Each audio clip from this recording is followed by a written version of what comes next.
All right, on to Central Michigan, who's 2-1. Coach Enos' squad, he's been there for 5 years.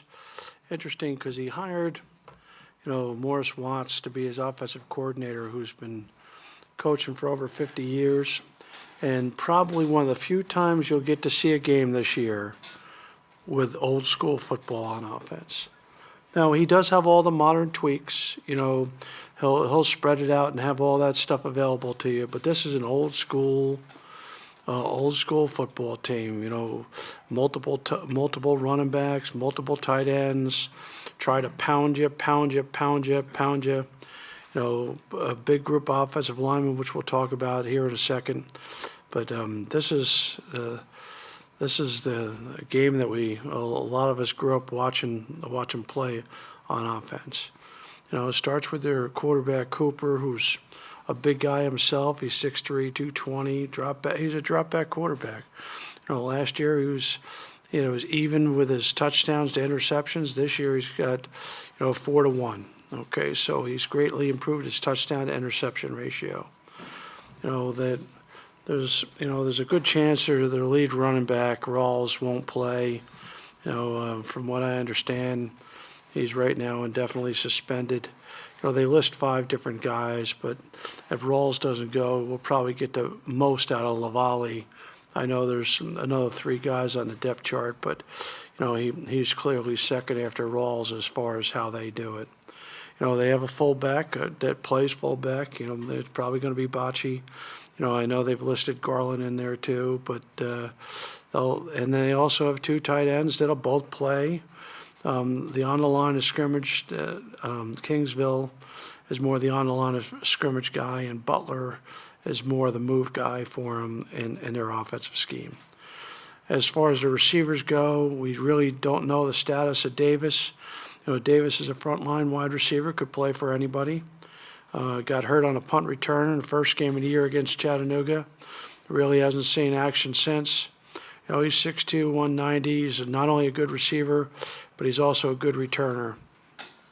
Kroll, Williams, and Anthony Rice are the other receivers. I have to give a little shout out for Anthony, being he's another guy who's probably spent 100 nights at the Weis house in Indiana. He was a high school teammate of Riley Jeffers, went to the same high school together, and he was boys with Trey Parmalee and Charlie. So, this is another, I'd be remiss if I didn't at least mention Anthony, whose parents I know very well. On the offensive line, they're all big. They're all 300-plus pounders. They're led, the guys with the accolades are the left guard Phillips and their center Beamish. But they're all big guys, and they're big and physical, and that's the way they like to play. They want to run the ball down your throat, and if we're not ready for it, that's exactly what they'll do. Joe Tumpkin runs their defense, sort of with the same mentality that we just talked about. They're very big inside. They got 4 300-pounders that they roll through there in the 2 inside positions. And really, as you look through all 4 of them, they just keep them fresh, and they just keep them coming, keep on pressing the pocket between the center and the guards.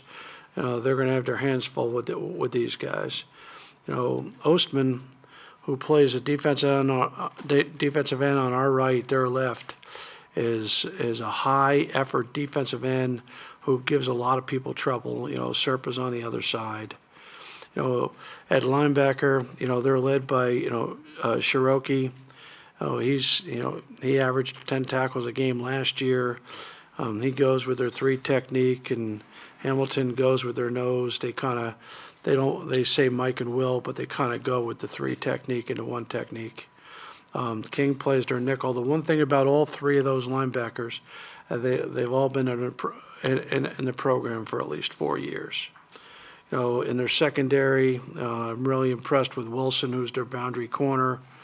Greer and Frazier handle Greer's the field corner really, and Frazier and Anise handle the safeties. Coluzzi started off the year as both their punter and their kicker. Now, he had gotten banged up a little bit in the Chattanooga game as well.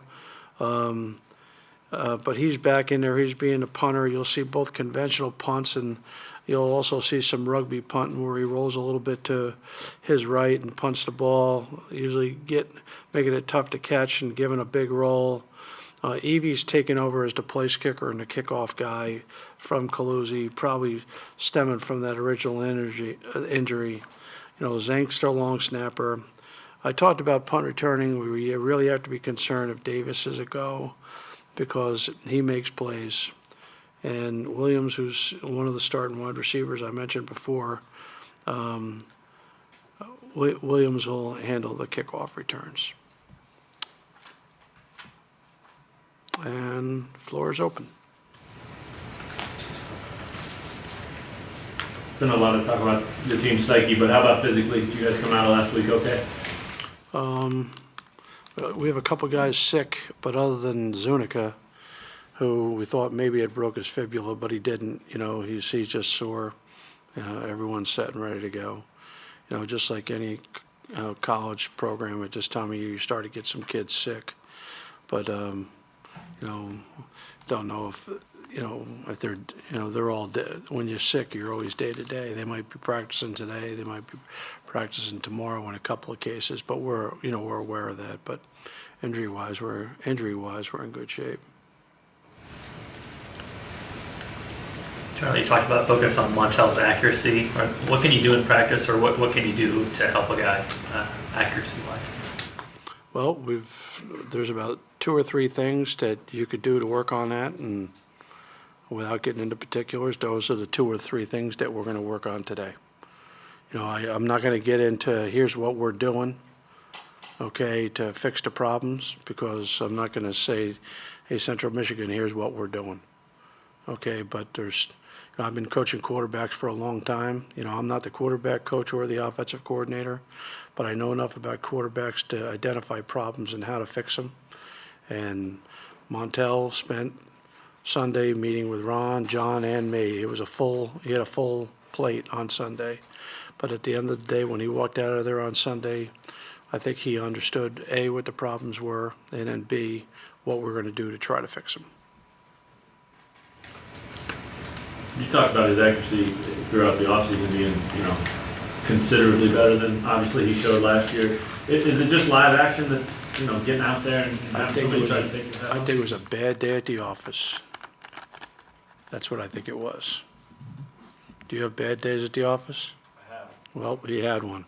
He had a bad day at the office. How's Montel's confidence level right now? And the same question, overall with the team, how confident are they after Saturday's game? Well, which one? Let's give me one question.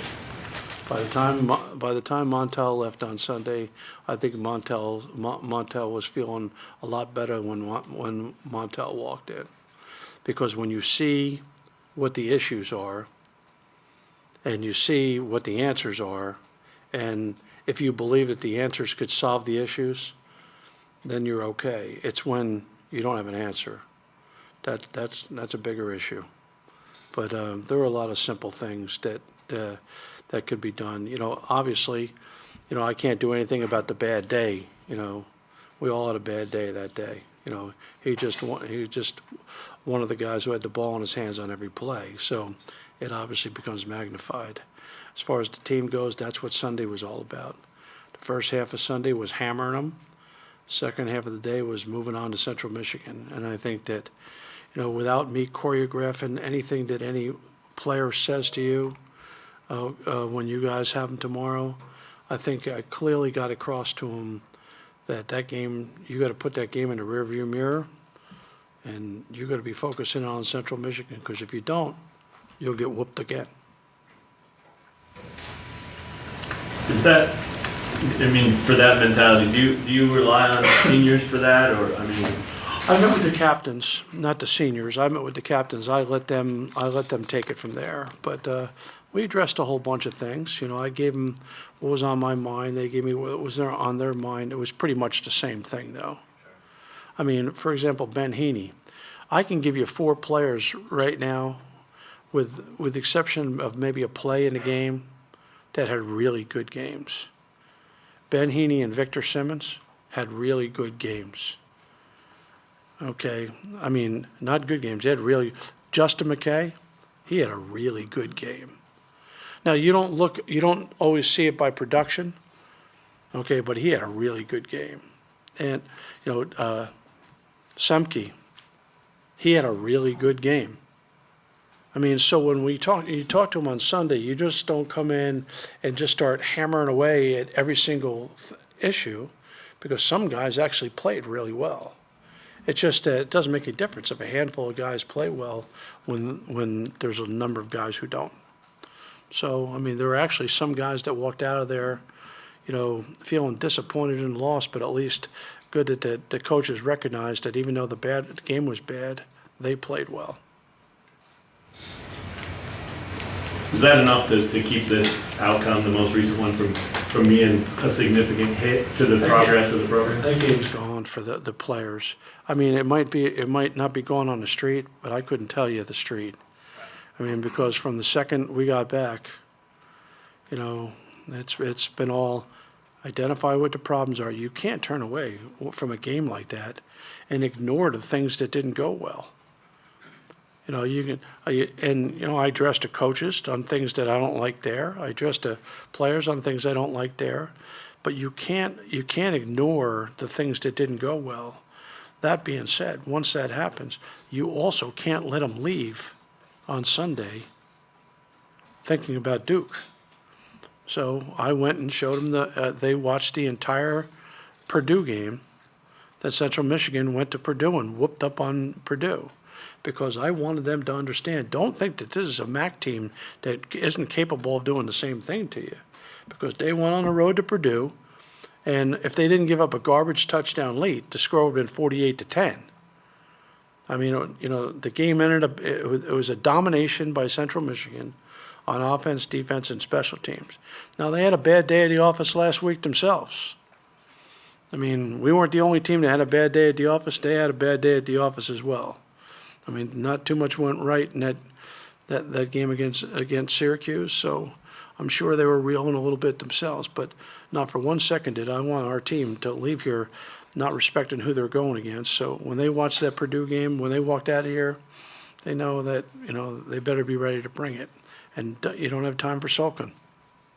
How much did having Wells and not having Wells have to do with the huge swing for them?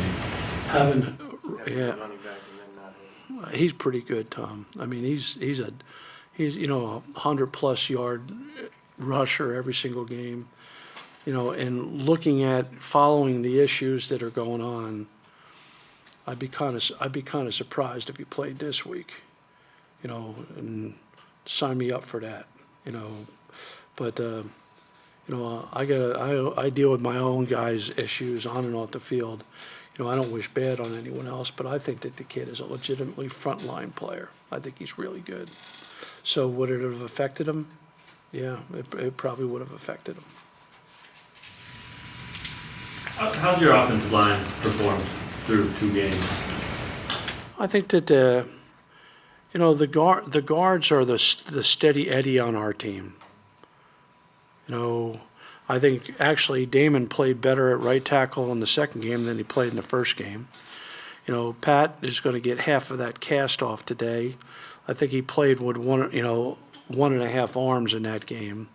So he's going to get a much smaller cast on, which gives him his fingers and everything, which I think will help him tremendously. And Keon, as I addressed before, he was part of the problem. He was part of the problem right with Montel, because there's only 2 guys that touch the ball on every play. So, I mean, your problems are going to be magnified at those 2 positions if you don't have a good day. You've been working Larry at right tackle some? Left and right, yep. Is that just normal rotation type stuff? Well, I mean, Damon is one of those guys who hadn't been feeling that good. So you have to, without getting into all that type of stuff, just have to protect yourself. If he's your next best tackle, after your first 2 guys, if he's the next best guy, then you have to have him ready to play on either side. Is Montel on any kind of a short leash on Saturday versus Central Michigan?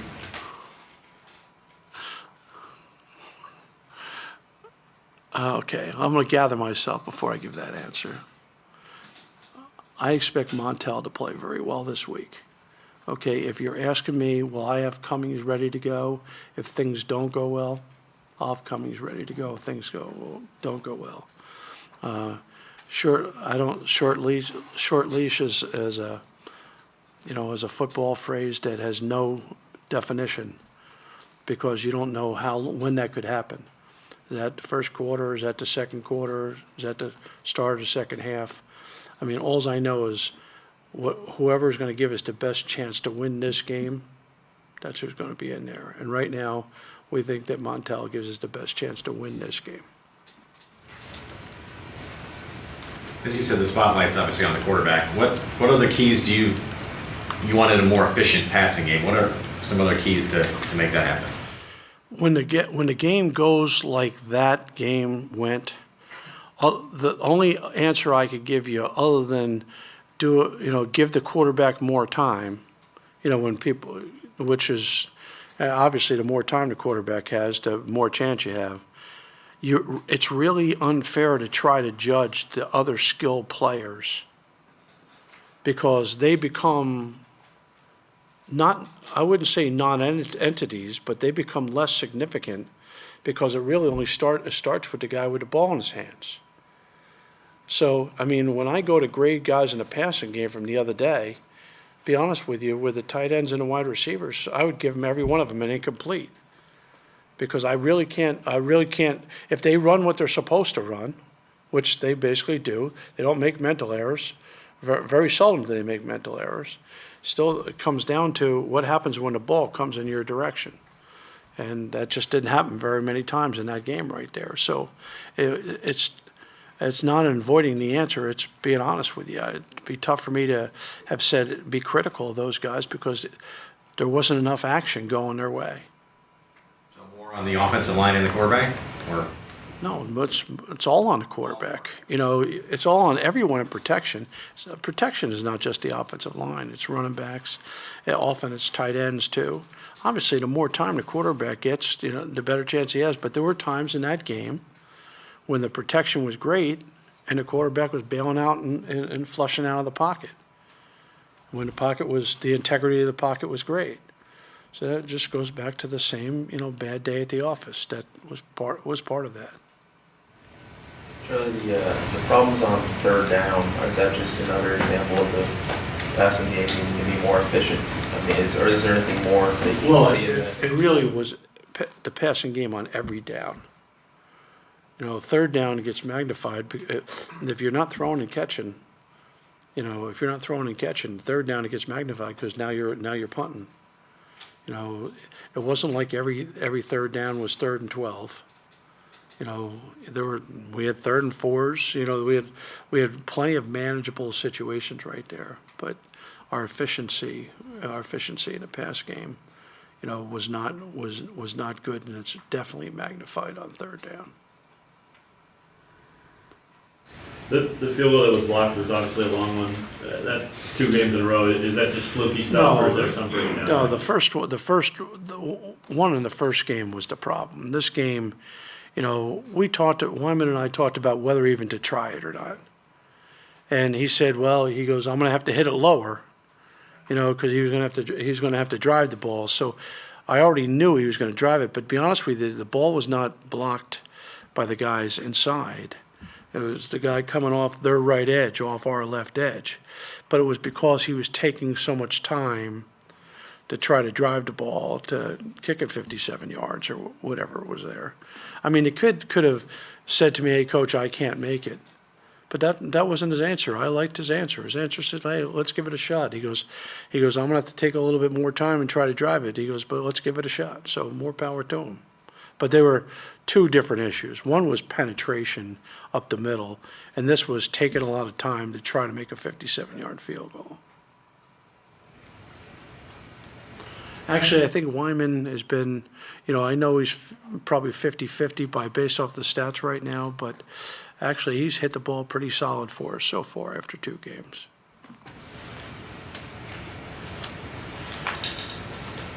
You think that, he expected, once you announced John as your kicker, you know, he expected, okay, I lost the battle, but he stayed ready, obviously. Do you think maybe that took He some of the? expected until Tuesday was over. Oh, okay. After Tuesday was over, he didn't expect it anymore.